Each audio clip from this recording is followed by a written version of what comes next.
Thank you for making the time. My name's Maria Szymanski. I'm your neighbor. I'm a Southfield precinct delegate.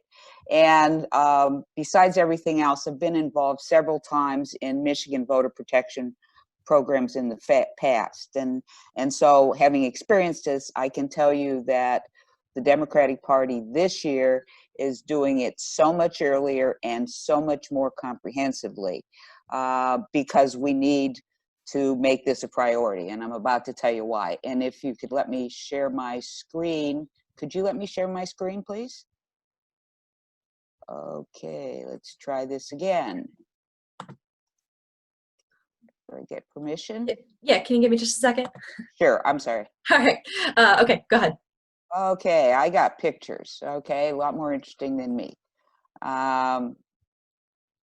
Okay, the reason why we're doing this and this early and this extensively is that we already know that the Republican National Committee has committed tens of millions of dollars to voter suppression, and they've dispatched teams of disruptors and evildoers to the key states, including Michigan. We're one of the top 5, we all know that.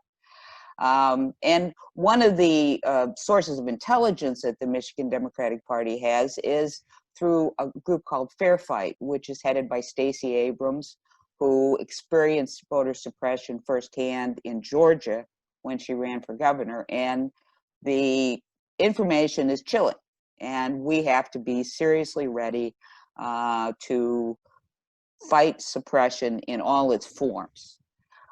In addition to that, our process is more difficult because of the coronavirus, which has disrupted people's lives, where they live, and their willingness to go to the polls.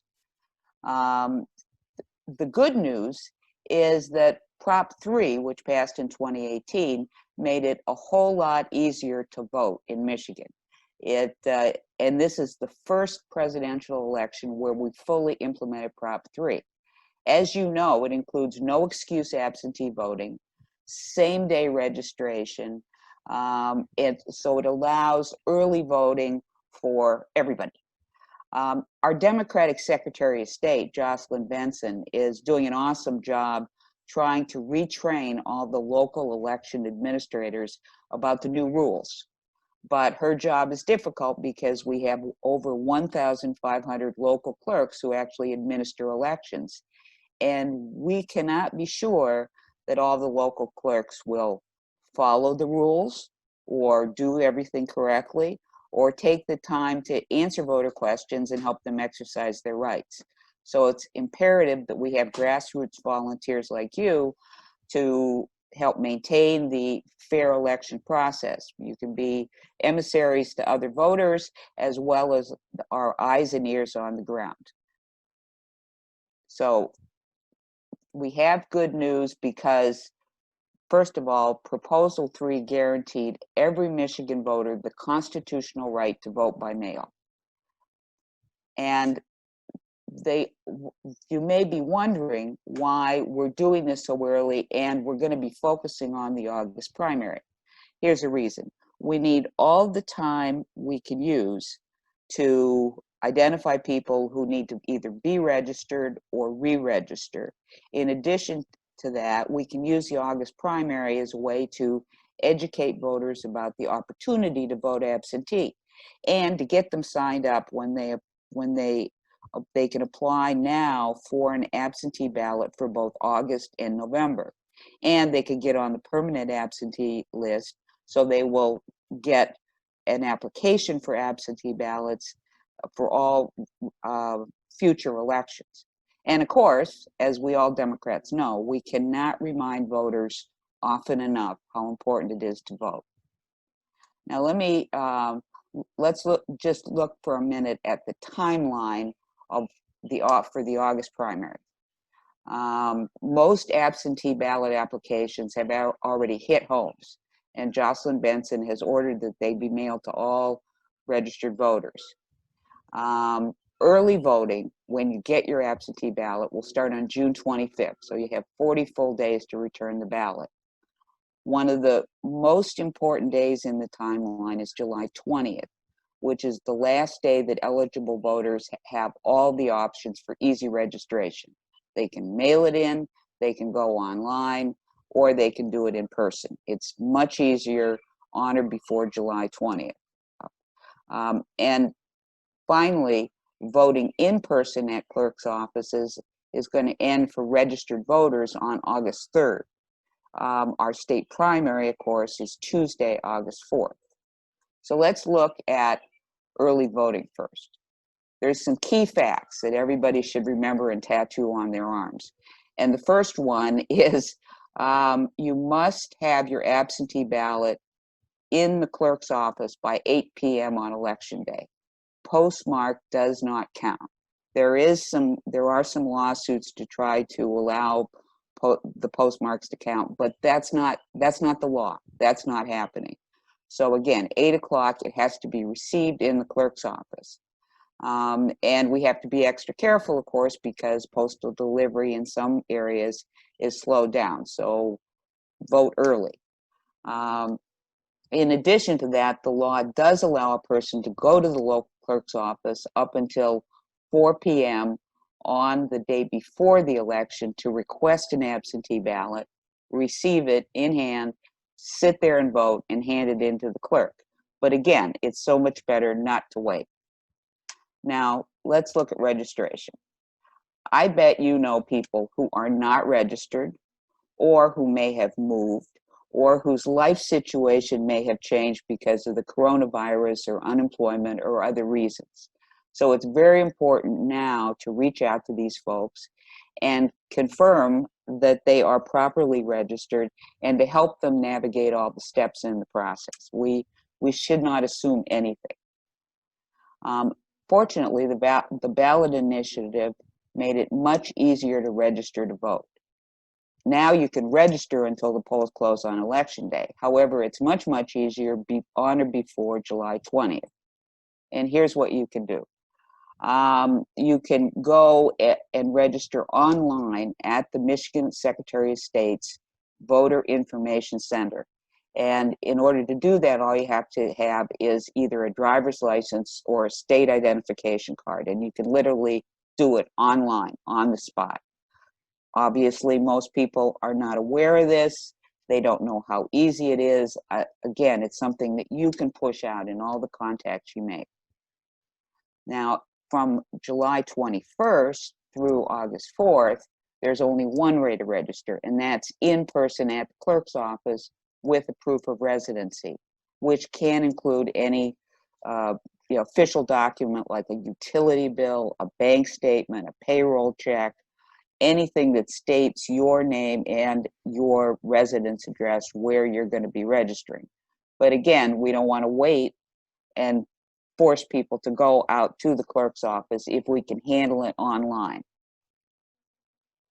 Now, if a person did not get around to requesting an absentee ballot, he or she can go to the local clerk's office through 4 p.m. on Monday, August 3rd.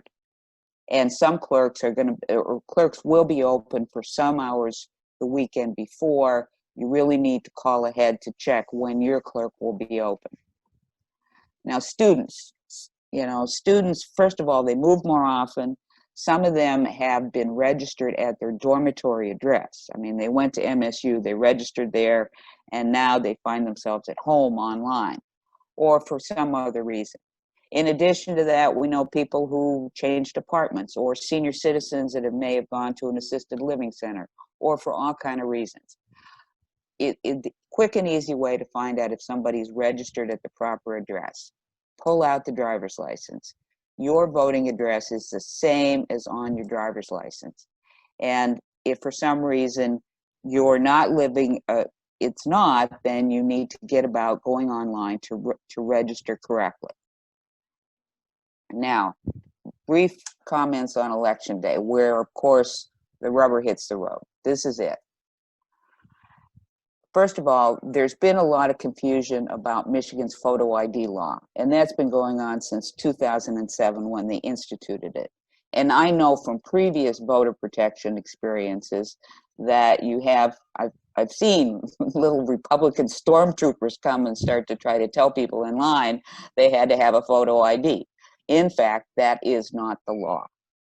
Okay. In fact, there's several forms of acceptable photo ID. First of all, you don't have to have a driver's license. You don't have to have a state ID. Your photo ID does not have to be from Michigan. It can be a student ID, a passport, a military card, a VA card. And if you have none of that, you still can vote. A photo ID is never required to vote. In fact, if you happen to show up at the poll without your photo ID, or if you forgot your wallet, okay, you cannot be turned away. Instead, all you have to do is sign a very simple affidavit that says your name and your residence, and you are who you say you are. It should take just a couple of minutes. No one should be turned away. No one should feel discouraged from not going to the polls because they don't have one.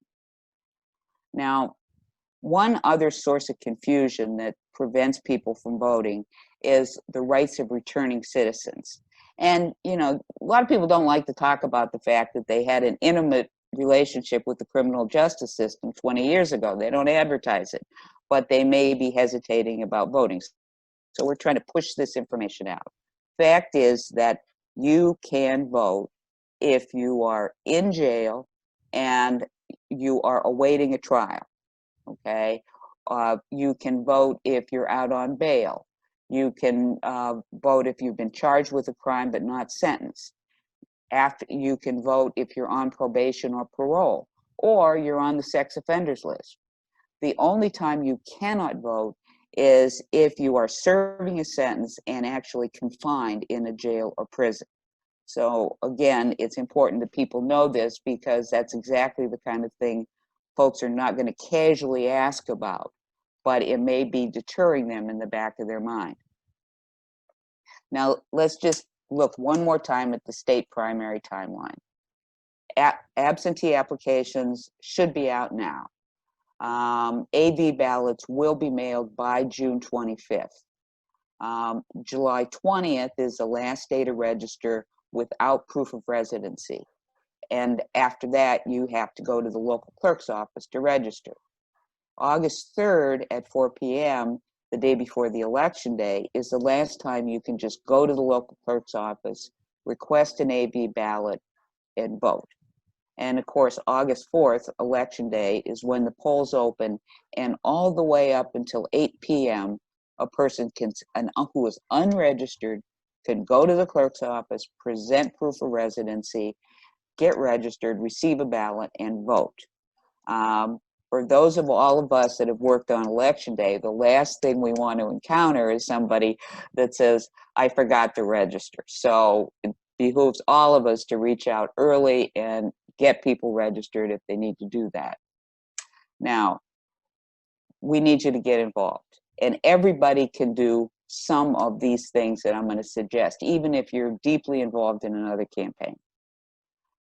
First of all, make sure you are squared away and get yourself on the absentee list. I suggest that today or in the next day, you go to the Secretary of State's voter information website where you can look yourself up, you can confirm you're on the absentee list, you can get on it if you're not already, and then you will be familiar with it so you can help others to navigate the system, which is very user-friendly, so they can get on. Then you need to contact your family and friends and think carefully about who you know that's kind of not tuned in or aware of what's going on, and walk them through the absentee process, get them registered. So it behooves all of us to go through your personal address book and think of all those people, Aunt Susie out there, that you can reach out to and handle this with her. Next, I would suggest that you check out Wave Michigan. I know one of your previous speakers talked about this, but this is this very nifty online tool which allows you to look up the absentee status and the registration status of people. You can get lists of people in your precinct or in your area. It has tools on it so that you can reach out to people via Facebook or other social media to send them reminders about voting absentee or other things. And the Democratic Party is encouraging people to use this as a tool. Wave Michigan and the Democratic Party are presenting webinars and training sessions so everyone can use this as a tool in our campaign. And finally, we need you to be eyes and ears. We know that the Republicans are starting to spread misinformation to create anxiety and doubts about the validity of our elections. And we also know that some local clerks are on the team and putting out the correct information, and some may need retraining.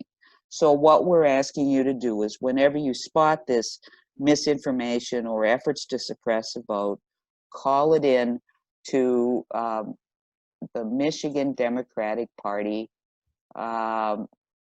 voter information hotline, which is this, 833-MI-VOTES.